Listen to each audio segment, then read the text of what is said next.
మీకు ఆల్రెడీ తెలిసే ఉంటుంది మన ఛానల్‌లోని బెన్ 10 టైమ్‌లైన్ ఎక్స్‌ప్లనేషన్ సిరీస్‌ని చేస్తున్నాను.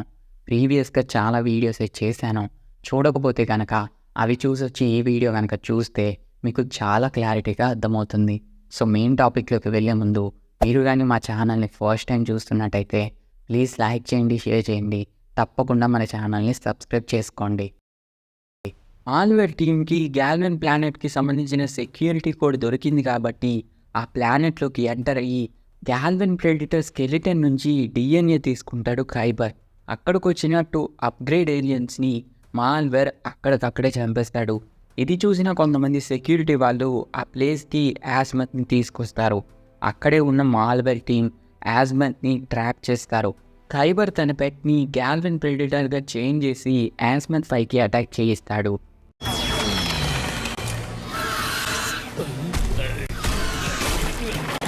యాస్మత్ అక్కడి నుంచి టెలిపోర్ట్ అయిపోదాం అనుకుంటాడు, కానీ డాక్టర్ సైకోబోస్ దాన్ని అడ్డుకుంటాడు. ఇంకా యాస్మత్ లాస్ట్ ఆప్షన్గా ఆ ప్లేస్కి బెన్ని టెలిపోర్ట్ చేయడానికి ట్రై చేస్తాడు. ఇంకా బెన్ రూకు అండర్ టౌన్లోని పెట్రోలింగ్ చేస్తూ ఉంటారు.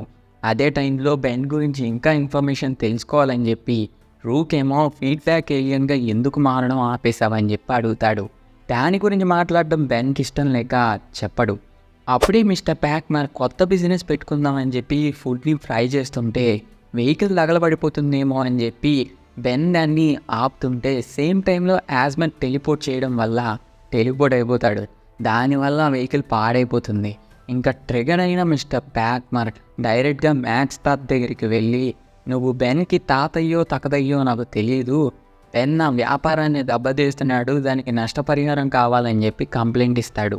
బెన్ని ట్రాక్ చేస్తే బెన్ అసలు ఎర్త్ మీదే లేనట్టు చూపిస్తుంది. ఏదో తేడా పోగయా అని చెప్పి బెన్ ఎలా అయినా కనిపెట్టాలి అని చెప్పి గ్వెన్కి కాల్ చేసి బెన్ మ్యానా ఎనర్జీని ట్రాక్ చేయమని చెప్తాడు. యాస్మత్ దగ్గరికి వెళ్ళిన బెన్ని రూక్ని చూసి ఖైబర్ ఒక్క దెబ్బకి 2 పెట్టెలు అని చెప్పి బెన్ హ్యూమంగోసార్గా మారుంటే హ్యూమంగోసార్ ప్రెడిటర్ తోటి బెన్ పైకి అటాక్ చేస్తాడు. అదే టైంలోని ఈ ప్రెడిటర్ ఈ వాచ్ కూడా విజిల్ తోటే వర్క్ అవుతున్నాయి అని అర్థం చేసుకున్న యాస్మత్ రూక్ డివైస్ని తీసుకొని ఒక విజిల్ని క్రియేట్ చేసి ఆ ప్రెడిటర్ని కంట్రోల్ చేసి వాళ్ళ ప్లాన్ వాళ్ళకి తిప్పి కొడతాడు. బ్రెయిన్ స్ట్రోమ్ ప్రెడిటర్గా చేంజ్ చేసి డాక్టర్ సైకోబోస్ని పట్టుకుంటాడు.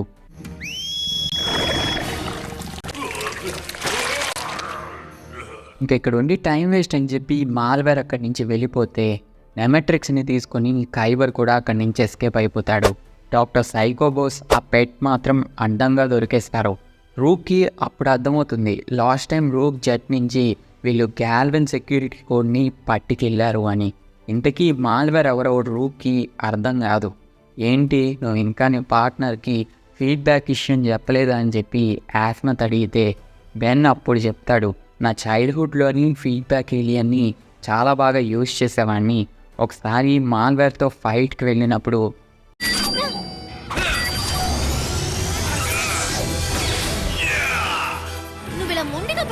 మాల్వేర్ ఆమ్లెట్రిక్స్ నుంచి ఫీడ్బ్యాక్ ఏలియన్ని డివైడ్ చేసి ఫీడ్బ్యాక్ ఏలియన్ని చంపేశాడు. ఆ కోపంలోని నేను మాల్వేర్ని చంపేశాను, కానీ తను ఇంకా బతికే ఉన్నాడు. కానీ ఫీడ్బ్యాక్ నా వల్లే చనిపోయింది అనే గిల్ట్ నాలో ఉంది. అందువల్లే అప్పట్లో నేను ఆమ్లెట్రిక్స్ని యూజ్ చేయడం ఆపేశాను అని చెప్పి చెప్తాడు. ఇంకా మాల్వేర్ అసలు ఆట మొదలు పెడతాడు.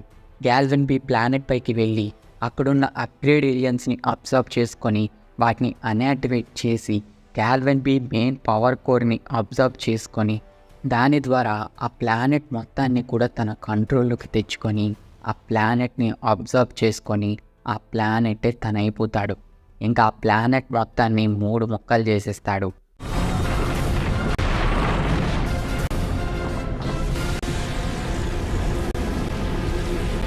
ఆ ప్లానెట్ విరిగిపోయినప్పుడు వచ్చిన ముక్కలన్నీ కూడా గ్యాల్వన్ ప్రైమ్ ప్లానెట్ పైకి పడబోతే బెన్ ఎనర్జీగా మారి వాటిని నాశనం చేస్తాడు. కానీ అవి నార్మల్ ముక్కలు కాదు, రాయిలు కాదు, అవి మాల్వేర్ బాడీ పార్ట్స్.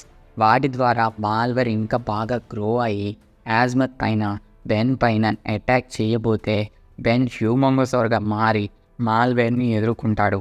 బెన్ ఎంత ట్రై చేసినా కూడా మాల్వేర్ని కనీసం డ్యామేజ్ చేయలేకపోతాడు. కానీ ప్లానెట్ పైన పడ్డ పీసెస్ అన్నిటిని కూడా కలెక్ట్ చేస్తూ మాల్వేర్ బాగా గ్రో అయ్యి చాలా స్ట్రాంగ్ అయిపోతాడు. హ్యూమంగసార్ని కూడా ఆల్మోస్ట్ అబ్జర్వ్ చేసేసుకుంటాడు. ఇంకా బెన్ పని అయిపోయింది అనే టైంలోని అక్కడికి కెవిన్, గ్వెన్, మ్యాక్స్ తాత వచ్చి మాల్వేర్ పైకి అటాక్ చేసి బెన్ని సేవ్ చేస్తారు.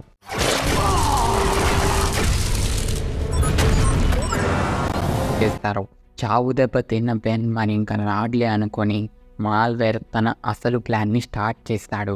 గ్యాల్వన్ బీ నుంచి పడుతున్న మొక్కలని కంట్రోల్ చేసి గ్యాల్వన్ ప్రైమ్ ప్లానెట్ పైన పడేలా చేసి వాటి ద్వారా గ్యాల్వన్ ప్రైమ్ ప్లానెట్ కోర్ని అబ్జర్వ్ చేసుకొని తనే ఒక ప్లానెట్గా మారిపోదామని చెప్పి మాల్వేర్ ట్రై చేస్తూ ఉంటాడు. దీన్ని అర్థం చేసుకున్న యాస్మత్ కూడా ఒక ప్లాన్ వేస్తాడు. గ్యాల్వన్ బీ ప్లానెట్ పై ఉన్న కోర్ని యాక్టివేట్ చేస్తే అక్కడున్న అప్గ్రేడ్ ఏలియన్స్ని బతికించవచ్చు, దాంట్లో ఉన్న పవర్ ద్వారా మాల్వేర్ని కూడా ఓడించవచ్చు అని చెప్తాడు.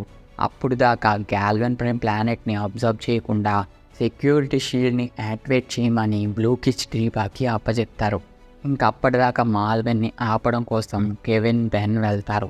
బెన్ ఏమో బై మిస్టేక్గా వేబిక్గా మారి మాల్వేర్ని ఒక్క తొక్కు తొక్కేస్తాడు.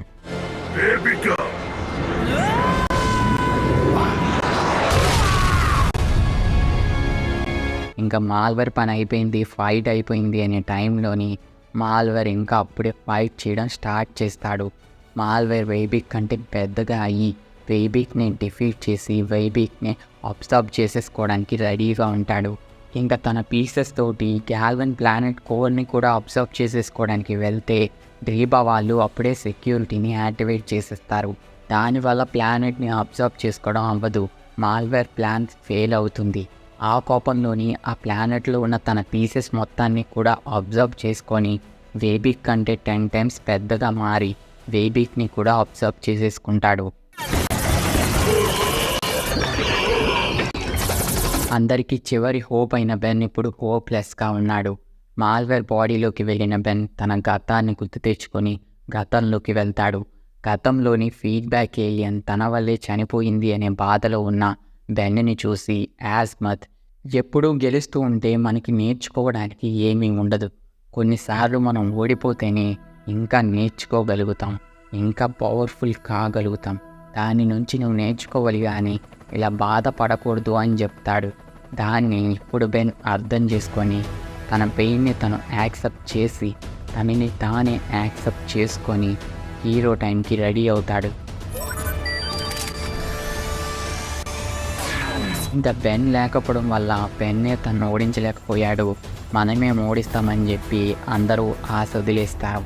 అప్పుడే మాల్వేర్ని చీల్చుకుంటూ ఒక వెలుగు వస్తుంది. ఆ వెలుగులో హోప్కి సింబల్గా ఫీడ్బ్యాక్గా మారిన బెన్ వస్తాడు. వచ్చి రాగానే తన పవర్ని తనకి తిప్పికొట్టి మాల్వేర్ని షేక్ చేస్తాడు. కానీ మాల్వేర్ చాలా పవర్ఫుల్గా ఉండడం వల్ల ఏం చేయలేకపోతాడు. బెన్ ఎంత అటాక్ చేసినా కూడా ఏం యూజ్ ఉండదు.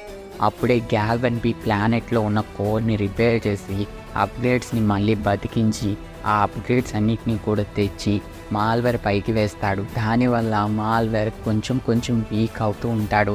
మాల్వేర్లో ఉన్న బాడీ పార్ట్స్ని మిగతా అప్గ్రేడ్ ఏలియన్స్ కూడా అబ్జర్వ్ చేసేసుకుంటూ ఉంటాయి. ఇంకా మాల్వేర్ చాలా చిన్నగా నార్మల్గా మారిపోతాడు. ఇన్ని సంవత్సరాలు కష్టపడి ప్లాన్ వేస్తే ఒక్క గంటలో నాశనం చేశాయని చెప్పి మాల్వేర్కి పిచ్చ కోపం వస్తుంది.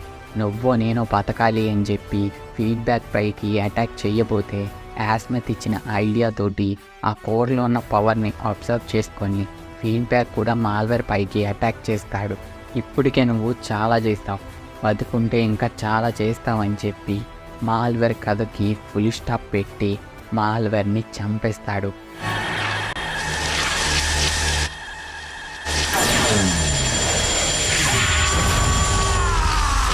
ఇంకా బ్యాటిల్ అయిపోయింది కాబట్టి మళ్ళీ యాస్మత్ గ్యాల్వన్ ప్లానెట్ని రీబిల్డ్ చేయడం స్టార్ట్ చేస్తాడు.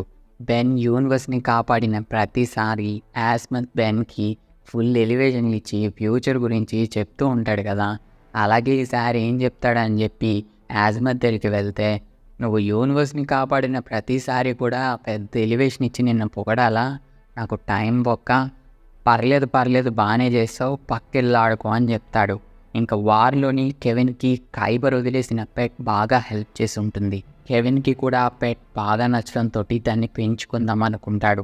ఇంకా 3 ముక్కలైన గాల్వన్ బీ ప్లానెట్ని కూడా అప్గ్రేడ్ ఏలియన్స్ మళ్ళీ రీబిల్డ్ చేసుకుని ఉంటాయి.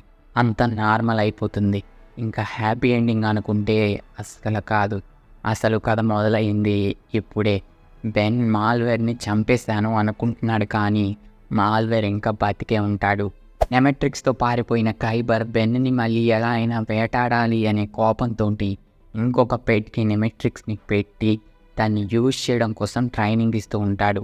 బెన్ని సింగిల్గా హ్యాండిల్ చేయడం అంటే కొంచెం కష్టమని, బెన్ని ఓడించాలంటే తనకు ఒక పార్ట్నర్ కావాలని బెన్ ఎనిమీస్లోని తనకి కొత్త పార్ట్నర్ కోసం వెతుకుతూ ఉంటాడు.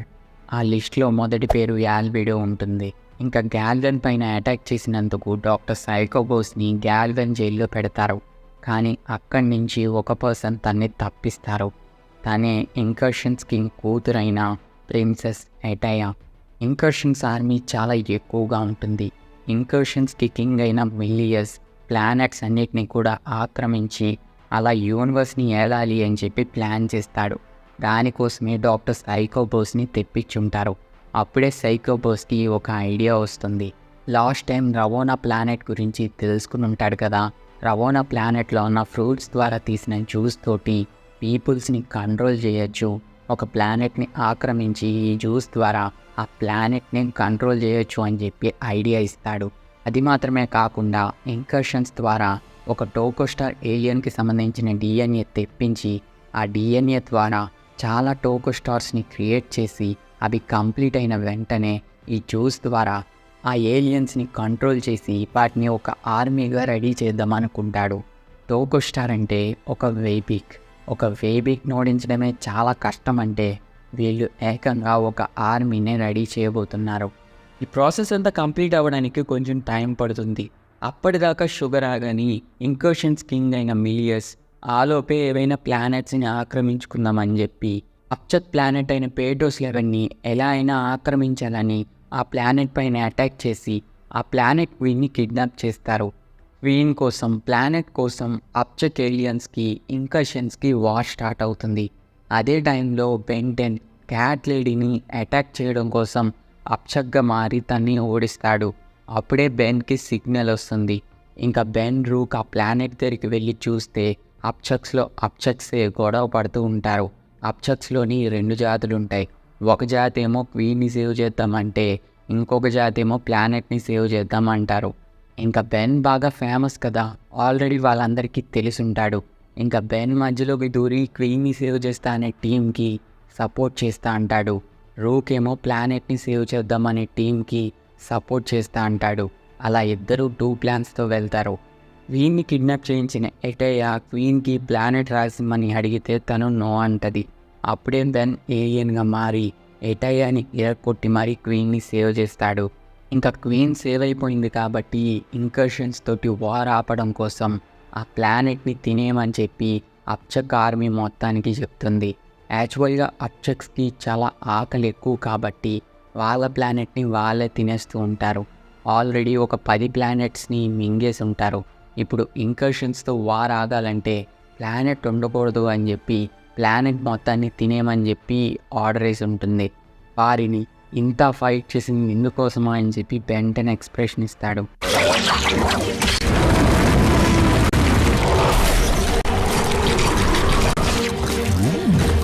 ఇంకా అప్చక్ వాళ్ళ ప్లానెట్ మొత్తాన్ని తినేసి ఉంటారు. ప్లానెట్ డిస్ట్రాయ్ అయిపోయింది కాబట్టి నెక్స్ట్ మూవ్గా వేజాక్సియా ప్లానెట్ని ఆక్రమించుకుందామని అనుకుంటారు. ఆ ప్లానెట్ పైకి అటాక్ చేస్తారు. అదే టైంలో విల్గాక్స్ని ఇంకాషియా అనే జైలుకి షిఫ్ట్ చేస్తున్నట్టు న్యూస్ వస్తుంది. విల్గాక్సియా ప్లానెట్కి విల్గాక్సే కింగ్ కాబట్టి వాళ్ళ కింగ్ని లేపేస్తే వాళ్ళు ఆటోమేటిక్గా మన కంట్రోల్లోకి వస్తారని చెప్పి మిలియస్ ఎటయాని విల్గాక్స్ని పట్టరమ్మని చెప్పి పంపిస్తాడు. విల్గాక్స్ని హ్యాండిల్ చేయడం అంటే అది ఓన్లీ బెన్ వల్లే అవుతుంది కాబట్టి విల్గాక్స్కి సెక్యూరిటీగా బెన్ వస్తాడు. ఎటయా తన టీం తోటి విల్గాక్స్ పైకి అటాక్ చేస్తుంది. విల్గాక్స్ కనుక వాళ్ళకి దొరికితే తన పని అయిపోద్దని చెప్పి విల్గాక్స్ బెన్ తోటి టీమప్ అవుతాడు. ఇద్దరు కలిసి వాళ్ళ పైకి అటాక్ చేస్తారు. బెన్ ఏమో గ్రావ్ అటాక్గా మారి వాళ్ళందరినీ ఓడిస్తే విల్గాక్స్ బెన్ పైన అటాక్ చేసి అక్కడి నుంచి పారిపోతాడు. విల్గాక్స్ పారిపోవడంతో ఎటయా కూడా అక్కడి నుంచి వెళ్ళిపోతుంది.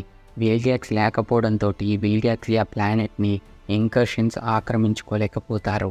ఇంకా ఇదేది వర్కౌట్ అయ్యేలా లేదు. డాక్టర్ సైకోబోస్ ఇచ్చిన ఐడియాని ట్రై చేద్దామని డాక్టర్ సైకోబోస్ ఇంకర్షన్స్ ఆర్మీతోటి రవోనా ప్లానెట్ పైకి అటాక్ చేసి ఆ ఫలాల నుంచి తీసిన జ్యూస్ ద్వారా వాళ్ళని కంట్రోల్ చేసి ఇంకా ఫ్రూట్స్ని తెప్పించి ఆ ఫ్రూట్స్ ద్వారా జ్యూస్ని తీసి ఎంటైర్ ప్లానెట్ని కంట్రోల్ చేస్తారు.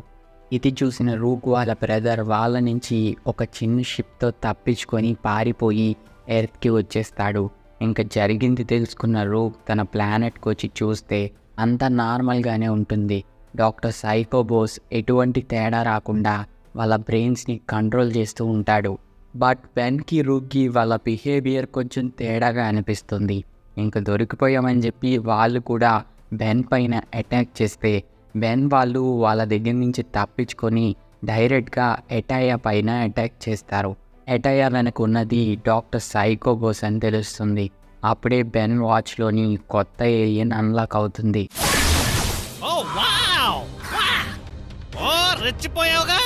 ఇప్పుడు చూడు కొత్త ఏలియన్. ఇంకా ఆ ఏలియన్ తోటి డాక్టర్ సైకోబోస్ క్రియేట్ చేసిన జ్యూసెస్ అన్నిటినీ కూడా నాశనం చేస్తాడు. ఇంకా ఎటయాకి కొంచెం జ్యూస్ దొరికితే ఆ జ్యూస్ తీసుకొని డాక్టర్ సైకోబోస్ తోటి పారిపోతుంది. అప్పటికే డాక్టర్ సైకోబోస్ ప్లాన్ ప్రకారం వైబిక్ డిఎన్ఏ ద్వారా చాలా వైబిక్స్ని క్రియేట్ చేసేసి ఉంటారు. ఈ జ్యూస్ ద్వారా డాక్టర్ సైకోబోస్ వాటన్నిటిని కంట్రోల్ చేయడంలోని సక్సెస్ అవుతాడు. సో వీటి ద్వారా ఎర్త్ని ఆక్రమిద్దామని చెప్పి ఎర్త్ వైపు వస్తుంటే ఇది తెలుసుకున్న అండర్ టౌన్లో ఉన్న ఏలియన్స్ ఎర్త్ని విడిచి పారిపోతాయి. ఎల్వుడ్ పీపుల్స్కి వాళ్ళ కింద అండర్ టౌన్ అనే సిటీ ఉంది, దాంట్లో ఏలియన్స్ ఉంటారని చెప్పి తెలియదు. ఒకేసారి భూమికి బొక్క పెట్టి మరి ఏలియన్స్ వచ్చేస్తున్నాయి, ఏలియన్స్ అటాక్ చేస్తున్నాయని చెప్తే వాళ్ళందరికీ కూడా భయం వేస్తుంది. ఇంకా బెన్ కూడా డైరెక్ట్గా ప్లమ్మర్ బేస్కి వెళ్ళి చెక్ చేస్తే ఇంకర్షన్స్ అటాక్ వస్తున్నారని చెప్పి తెలుస్తుంది. అది చూసిన మ్యాక్స్ తాత ఇంకర్షన్స్ ఎర్త్ పైకి రాకుండా ఒక షీల్డ్ని క్రియేట్ చేస్తారు. ఫస్ట్ బెల్వుడ్లో ప్యానిక్ అవుతున్న పీపుల్స్ని కూల్ చేయాలి అని చెప్పి బెన్ని మాట్లాడమని పంపిస్తాడు. బెన్ ఏమో తింగరేషాలు వేస్తూ ఆంబ్లెట్రిక్స్లో ఉన్న ర్యాండమేషన్ ఫంక్షన్ని యాక్టివేట్ చేసేస్తాడు. దీనివల్ల బెన్ తన ఇష్టానికి ఆంబ్లెట్రిక్స్లో ఉన్న ఏలియన్స్ని మార్చేస్తుంది. బెన్ కంట్రోల్ తప్పుతూ వేబిక్ ఎనర్జీ వాటర్ హజార్డ్ ఏలియన్స్గా మారుతూ ఇప్పటికే ఏలియన్స్ అంటే భయపడుతున్న ప్రజల్ని ఇంకా భయపెడతాడు. అప్పుడే షీల్డ్ని బ్రేక్ చేసుకుని ఇంకర్షన్స్ ఎర్త్లోకి ఎంటర్ అయిపోయి ఉంటారు. బెన్ డిఫరెంట్ ఏలియన్స్గా మారుతూ వాళ్ళ షిప్స్ని డిస్ట్రాయ్ చేస్తాడు. కానీ ఇంకర్షన్స్ పక్కా ప్లాన్ మీద వస్తారు. వాళ్ళు ఎర్త్ పైకి ఎంటర్ అవ్వగానే ఎర్త్ మొత్తాన్ని కూడా చుట్టుముట్టేసి ఉంటారు. బ్లమ్మర్స్ వేరే ప్లానెట్లో ఉన్న బ్లమ్మర్స్ని కాంట్రాక్ట్ కాకుండా సిగ్నల్స్ని బ్లాక్ చేస్తుంటారు. దానివల్ల బ్లమ్మర్స్ ఏం చేయలేకపోతారు. బెన్ ఆంబ్లెట్రిక్స్ కూడా పర్ఫెక్ట్గా వర్క్ కాదు. అయినా సరే ఇంకర్షన్స్ నుంచి ఎలా అయినా ప్లానెట్ని కాపాడాలని చెప్పి మ్యాక్స్ తాత ఉన్న బ్లమ్మర్స్ తోటే ఒక ప్లాన్ వేస్తాడు. ఈ ప్లాన్లోని బెన్ ఆంబ్లెట్రిక్స్ వర్క్ కావట్లేదు కాబట్టి బెన్ని రావద్దంటాడు, కానీ బెన్ అసలు మాట విండు. ఇంకా బ్లమ్మర్స్ బెన్ రూక్ కలిసి డైరెక్ట్గా మిలియస్ మెయిన్ షిప్ పైన అటాక్ చేస్తారు. బెన్ డిఫరెంట్ ఏలియన్స్గా మారుతూ మిలియస్ని ఓడిస్తాడు. రూక్ ఏమో ఇంకర్షన్ స్పేస్ షిప్స్ని యూజ్ చేసుకుని వాళ్ళ షిప్స్ వాళ్ళపైనే అటాక్ చేసినట్టు సెట్ చేసి వాళ్ళ షిప్స్ అన్నిటినీ కూడా నాశనం చేస్తాడు. ఇంకా అంతా బ్లమ్మర్స్ కంట్రోల్లోకి వచ్చేసి ఉంటుంది. మిలియస్ని కూడా అరెస్ట్ చేస్తారు అనే టైంలోని ఎటాయా తన వేబిక్ ఆర్మీతోటి ఎంట్రీ ఇస్తుంది. వేబిక్ ఆర్మీతోటి ఎర్త్ మొత్తాన్ని చుట్టుముట్టి వేబిక్ ఆర్మీ ఎర్త్ మొత్తాన్ని నాశనం చేయాలా, మీరు సరెండర్ అవుతారా అని అడుగుతుంది.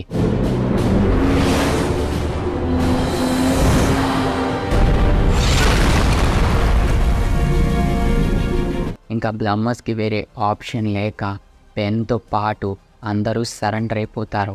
ఈ బెన్ పెద్ద కంత్రిగాడు, వీడు గనక భూమి మీద ఉంటే ఎలాగో ఒకలాగా మళ్ళీ ఎర్త్ని సేవ్ చేస్తాడు అని అర్థం చేసుకున్న మిలియస్ బెన్ని ఒక పాడ్లో పెట్టి స్పేస్లోకి విసిరేస్తాడు. ఇంకర్షన్స్కి పెద్ద అడ్డంకిగా ఉన్న బెన్ చనిపోయాడని అనుకుంటారు. ఇంకా వాళ్ళని ఎవరు ఆపలేరు అని భూమిని పరిపాలించడం మొదలు పెడతారు.